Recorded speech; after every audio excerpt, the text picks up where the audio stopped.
Hi, I'm Lindsay Reiser. Let's go to the White House now, where White House Treasury Secretary Scott Bessent is speaking with reporters at the press briefing. Which will launch on July 4th, and I would encourage all of you to go to trumpaccount.gov to sign up. We had a historic tax filing season. We passed the largest tax cuts in American history. The average refund this filing season is nearly $3,300, an 11% increase from last year.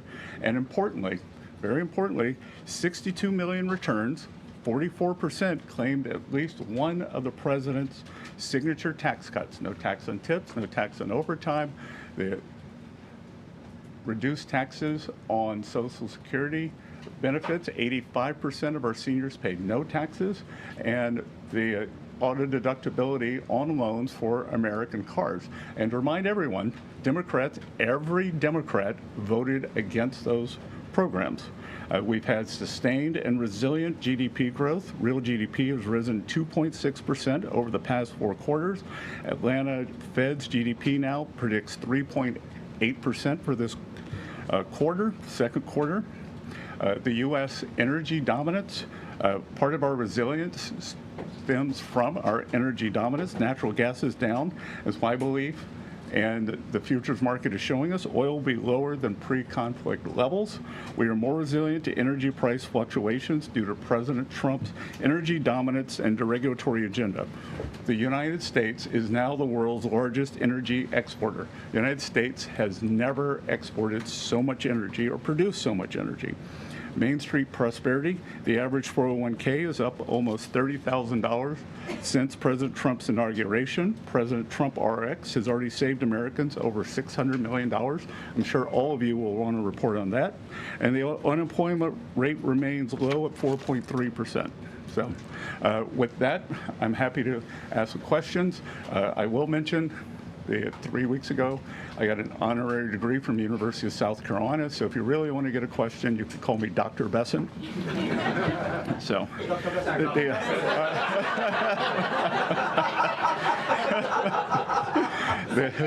want to start with these Trump accounts. You know, there's a lot of people, a lot of working class Americans that maybe don't have the financial expertise when it comes to stock markets and investing in general.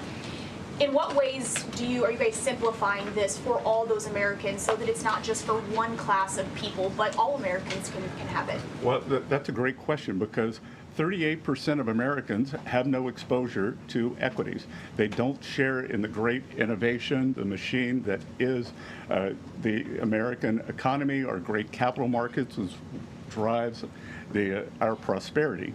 So if your child is born during President Trump's administration, Treasury puts in $1,000 as a seed investment. We've also created 6 learning pods, so you can go online to the app that went up today and learn. And I think that this is going to be, I've been a big proponent of financial literacy, and I think this is going to be one of the greatest real-time financial literacy educations in history, because it won't be, there's a street in New York called Wall Street. This is what I don't really understand what happens there. American family is going to be able to look on their phone every day and see. And I think it's going to drive people to try to understand what they've got here. I think we're going to create a generation of shareholders. Ed?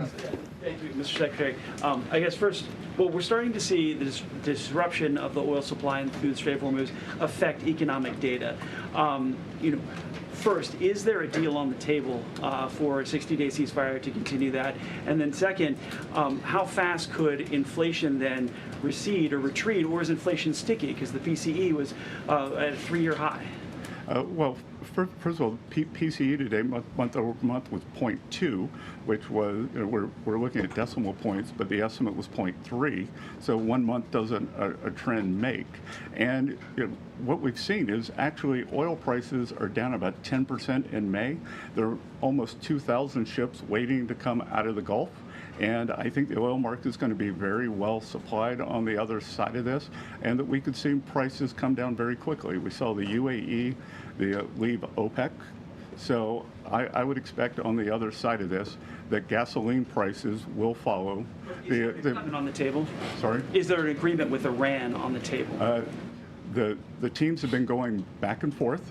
And President Trump has made it very clear, he talked about it at the cabinet meeting, that he has several red lines.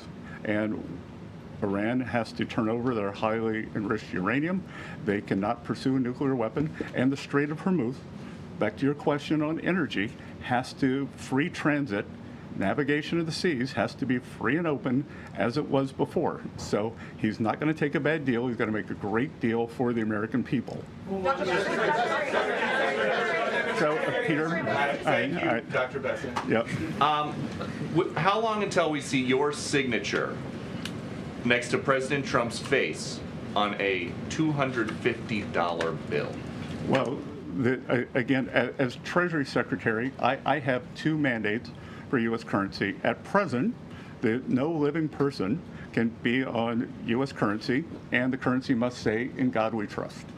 So right now, there is proposed legislation in front of the House, in front of the Senate, to change the first requirement so that a living person, Donald J. Trump, could be on a $250 bill. So it's all in the hands of the, it's all up on Capitol Hill. So at Treasury, we prepare things in advance. So we have prepared in advance that if the legislation is passed, but we will stick to the law. And something that came up yesterday also at the cabinet meeting, President Trump said, Oman will behave just like everybody else, or we will have to blow them up. Are you guys back there in the West Wing making plans for a new war with Oman?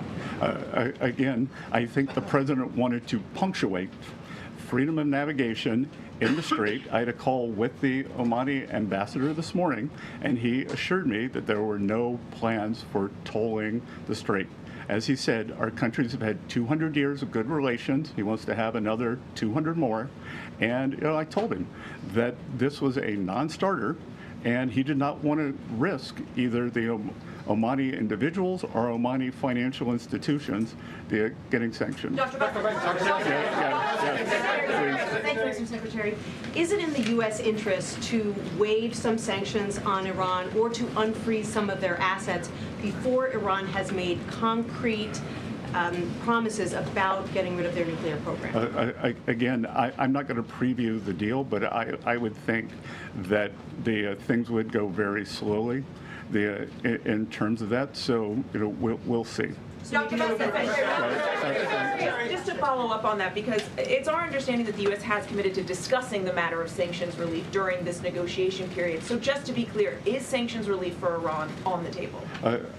Again, it is a multifaceted agreement, and nothing is going to be on the table until we see the Strait of Hormuz open and the Iranians agree that they have to turn over the highly enriched uranium and that they can't have a nuclear program. And to be clear here, that this administration, President Trump, has done something that no other administration has been able to do.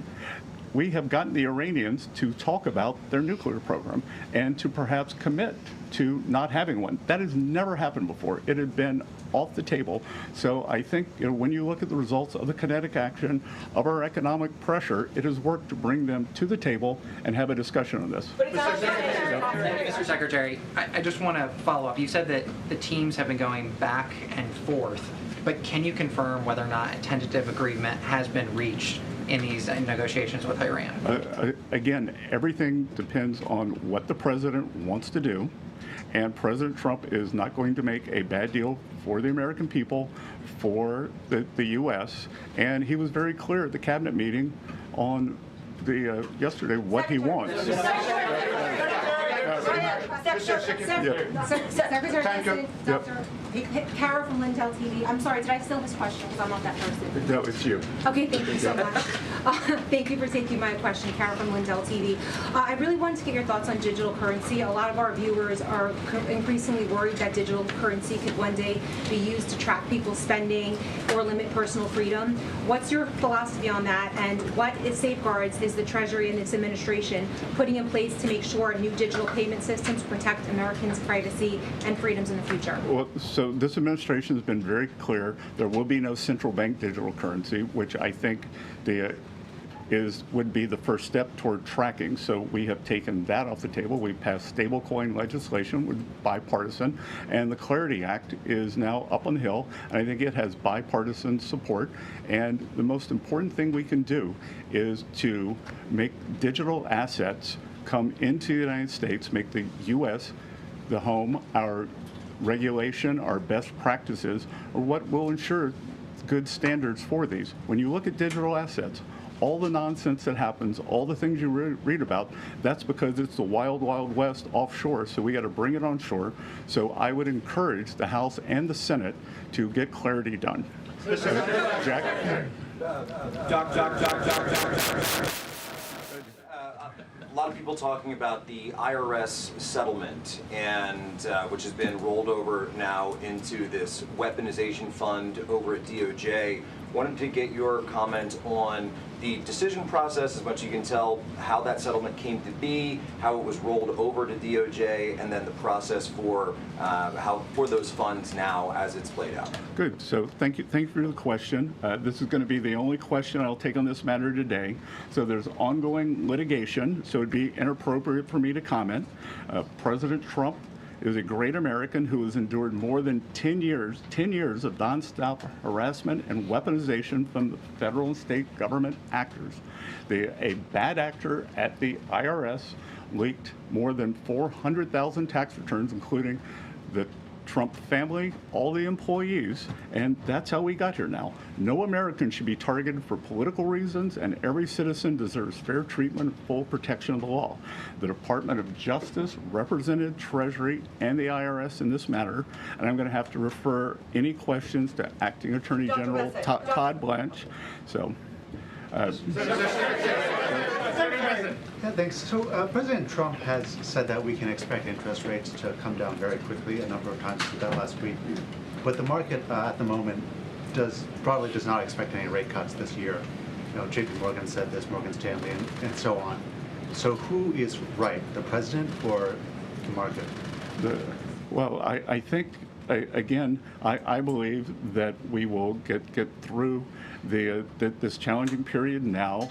On higher prices. On the other side of this, I've said publicly that I think we'll be back to substantial disinflation. But most importantly, I think we've got the Warsh Fed now. It's a new day at the Fed. The Treasury Secretary and the Fed Chair have lunch or breakfast every week. I had my first breakfast with Chair Warsh this morning, and I believe that he will do the right thing to balance inflation and growth. Thank you, Secretary Bessent. I hope you were calling on me. Yes. So I'd like to ask you if you could provide a little more detail on what you're doing to shut down Iran's airlines, and also on sanctions relief. A senior administration official briefed reporters over the weekend that sanctions relief will be commensurate with nuclear concessions. But at some point, if the enriched uranium is given up, should we expect pallets of cash to be flown to Iran? Could you describe how that looks? Well, a couple of things. On the airlines, one thing that we're not going to do is restrict movement for religious reasons. So Iranians who want to make the pilgrimage to Mecca or Medina will be allowed. We will also allow valid humanitarian reasons. But the other thing we can do is that when these airlines fly, they have to be refueled. They sell tickets. They pay landing fees. Anyone who accepts those, we will sanction. So they should be very clear that the state-owned Iranian airlines, they are outlaws and cannot do this. Secretary. Since you're the White House briefer today, I know you've been asked this already, but I'm wondering if you can just confirm on the record that there is a tentative deal that has been agreed for a 60-day extension of the ceasefire and then a continuation of nuclear talks. Again, it's always a mistake to get out ahead of the president, so it is all going to be the president's decision. I think that we can see that the president very clearly stated his three: the open the strait, highly enriched uranium, no nuclear program. So are those things part of the temporary deal right now, sir? Are those three aspects that you just outlined part of the temporary deal that has been agreed? That if there can be no deal without those, why would there be a deal without those? Mr. Secretary, thanks so much for taking the time. President Trump at the cabinet meeting said he thought that reducing fraud would help to balance the budget. You put out the goal of getting the deficit to 3% of GDP. What's your timeline for achieving that? And how do you think what can you say to make the markets, given where rates are, like kind of process kind of what your plan and agenda is? Well, the GAO numbers, not my numbers, believe that there's about $500 billion a year of fraud. So could we very quickly get $250 billion of that? The budget deficit is approximately $1.8 trillion. So that would reduce the deficit substantially. If we could get that $500 billion number, I think it would engender confidence. You'd probably also go into a virtuous cycle. As the budget deficit narrowed, interest rates would go down. No one reports it, but last year we actually had a fiscal contraction. Just to remind everyone, we inherited the worst budget deficit in history, when we were not in a recession or not at war, 6.7%. We brought that down to about 5.5 or 5.4% this year. I think we can stay on a good trajectory. Mr. Secretary, without an executive order, does the U.S. government have adequate defenses in place to address the risk created by Anthropic's new AI models? We have great collaboration between all of the labs that have the large language models, but between the U.S. government and the labs. So, Thank you, Mr. Secretary. Is me? Okay. Thank you, Mr. Secretary. Appreciate it.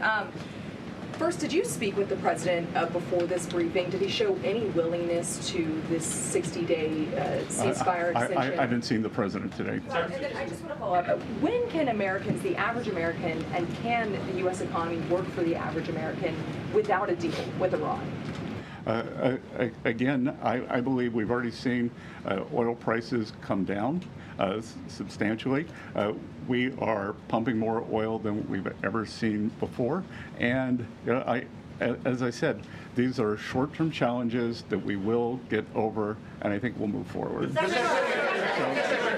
In the white? Mr. Secretary, just to follow up. No, in the white. Oh, thank you, Mr. Secretary. Appreciate it. Given how much this upcoming midterm election will hinge on the economy, what did you think about President Trump's comments in the cabinet meeting yesterday saying he didn't care about the midterms? So you're calling President Trump a statesman? You're saying that he is taking a statesman-like position, that he has a core belief, and he believes that the most important thing is for Iran never to have a nuclear weapon. So I believe those things can be true, that we can do well in the midterms, that we perhaps have the makings of a deal here, and I believe that, and look, the economy, that it is challenging now, but unemployment is still low. Tax refunds were high, and consumer spending is still quite high. So in my private business over the years, I always looked at what were consumers doing, not what they were saying. And I'm in constant contact with the banks, and every income quintile is still doing well. Amen. Thank you, Mr. Secretary. On the $250 bill, Mr. Secretary, you said the legalities of it are up on Capitol Hill, but I just wonder what your opinion is personally. Do you think it's a good idea for the president to put his face on America? Again, the president doesn't do it. The House and the Senate have to do it. Secretary Bessent, Secretary Bessent, what are the remaining assurances that President Trump needs to see in order for him to sign off on the agreement with Iran? I don't think it could be clear. You're following in the footsteps at the podium there of Secretary Rubio and Vice President Vance. There's been quite a lot of talk about their possible presidential ambitions.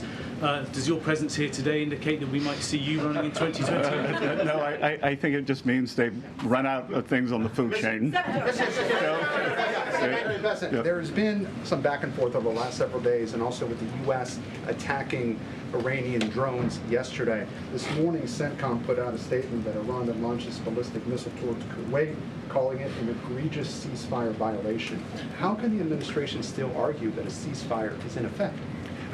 Again, with the Iranian government, we did not have regime change, but we changed the regime.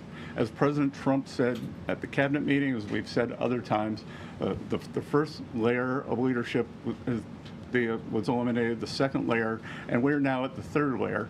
And the way to think about it is the Iranian government, such as it is three pillars. It is the elected government, it is the IRGC, and it is the clerics. And they are having trouble communicating. So we are being patient. We do not have unlimited patience. President Trump always prefers a peace deal. So everything we have done thus far has been defensive. And at present, that is what we will continue doing. But if President Trump doesn't think he can get a peace deal, then kinetic is back. Thank you, Mr. Secretary. Are you hopeful that the oil prices will go down once this conflict is over, given the fact that the Strait of Hormuz remain closed, and by the time this oil gets to the major markets, could be 2 or 3 months? Again, we see that the market, I believe, is very well supplied right now. The market seems to be going into balance for itself. So I think that as the strait opens up, we're going to see this burst of ships come out. So we may actually see how quickly can it be refined, how quickly can it get to its destination. Thank you so much, Alina Shirazi from the Daily Mail. You wrote resilience on your cabinet note meetings. Several times the photographer zoomed into it. Are you trying to keep the president calm? Are you trying to keep yourself calm? Why did you write all those notes? So people could look over my shoulder, photograph them, and think they got a scoop. So, Is the United States considering a reconstruction program for Iran if a deal is signed? Again, I think we got to get to the deal before we get to the other side. Before we get to the you in the pink. Mr. Secretary, in the red? No, in the pink. In the pink, thank you. Cristina Londoño with Telemundo Network. Mr. Secretary, how effective do you believe the current Treasury restrictions have been in pressuring the Cuban government?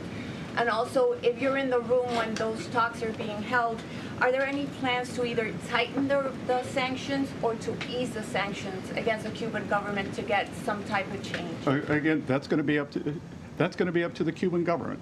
That they can go up, they can go down. That we've tried to get humanitarian aid in, and the regime rejected it. So because they wanted to go through their corrupt system. So they could go up, they could go down. It's carrot and stick. Secretary Rubio doing a fantastic job of managing this process, and we at Treasury are working with him. So, in the red. Thank you. Reagan Reese with the Daily Caller. I want to ask you about Antifa. In October, the Treasury Department started working with the FBI to investigate who's funding Antifa. Can you give us an update on that investigation? How close are you guys to finding out who's funding Antifa? It is ongoing. We made substantial progress, and I think in the weeks and months ahead, we're going to have a lot to report. One thing that did go underreported that I would point out to all of you is the IRS is now giving guidance on the Form 990, which nonprofits they have to file. And we are going to encourage or demand that nonprofits know their grant recipients. So if a grant recipient is violent, if they are suppressing people's rights, then you are responsible for that. And I think that's a very good first step. Yep. There's new government data that shows that Americans are now saving a smaller share of their incomes than at any time over the past 4 years. Are you seeing signs that American households are dipping into their savings to pay for the higher costs of things like gas and groceries? And does data like that concern you right now? Well, so lower academic literature would tell you lower savings rate can mean one of two things.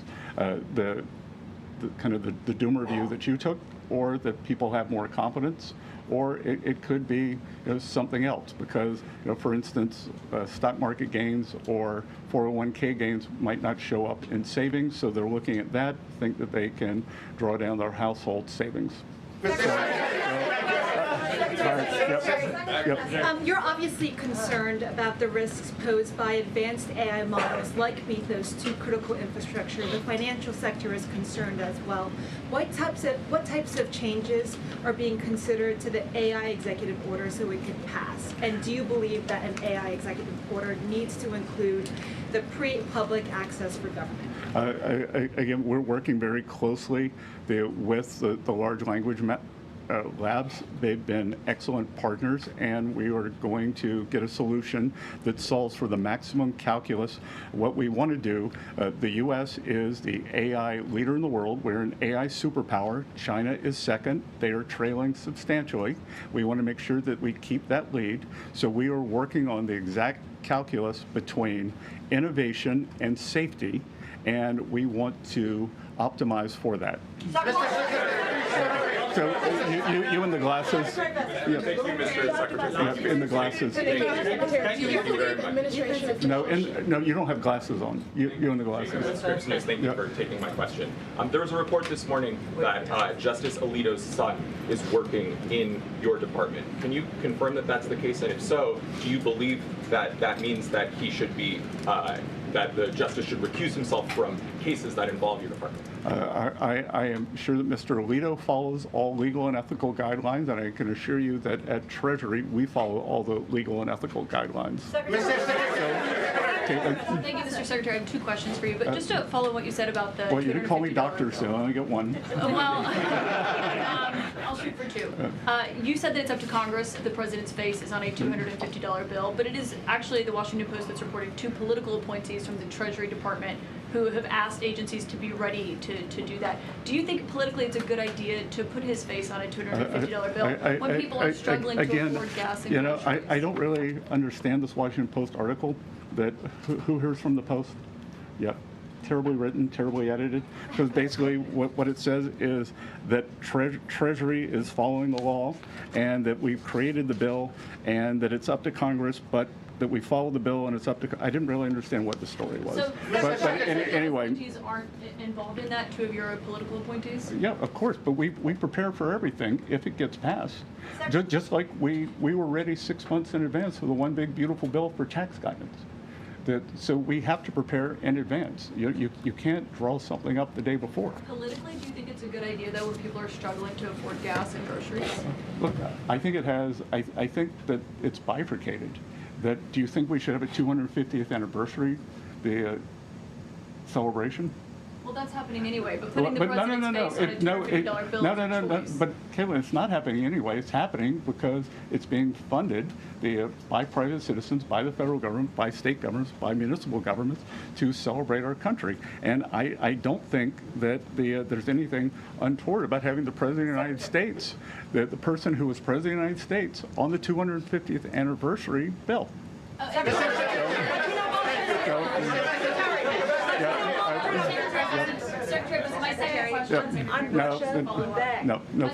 Russia sanctions, what you just commented on there, Mr. Secretary, about the $1.8 billion fund. Is it accurate that the General Counsel of the Treasury Department resigned over that? I will not be taking any other questions. I will not be taking any other questions. Wall Street over here. So, the sanctions, sir, given the scale of the assault from Russia on Kyiv in recent days and the fact that diplomacy seems to have settled down, there is no diplomatic talks happening right now between Russia, Ukraine, or the U.S. What about sanctions? Is the U.S. considering sanctions on Russia at this time? Well, the U.S., this administration has put the hardest sanctions on Russia of any country. So let's review how the sanctions regime has gone since the Russian action on Ukraine. Biden administration put on what I would call mild sanctions because they were worried about gasoline prices going up into an election. It would be and unstatesmanlike sanctions. Probably the worst national security advisor in the history of the country, Jake Sullivan, in an act of bravery on his way out the door in January, they raised the sanction level on behalf of the Trump administration. We let those in situ when we took office. Fast forward to October, and President Trump instructed me to sanction the two largest Russian oil companies, Lukoil and Rosneft, which we did. No other government has done that. So no one has done more sanctions than the Trump administration on Russian oil.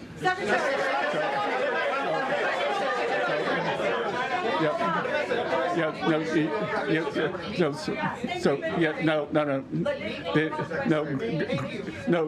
who wants to own this? Gray hair. No, gray hair. No, you don't have gray hair. Well, maybe you do. Thank you, Mr. Secretary. When you had breakfast this morning with Fed Chair, did you request that the Fed lower interest rates? I had breakfast with Chair Powell 41 times, and I never did that.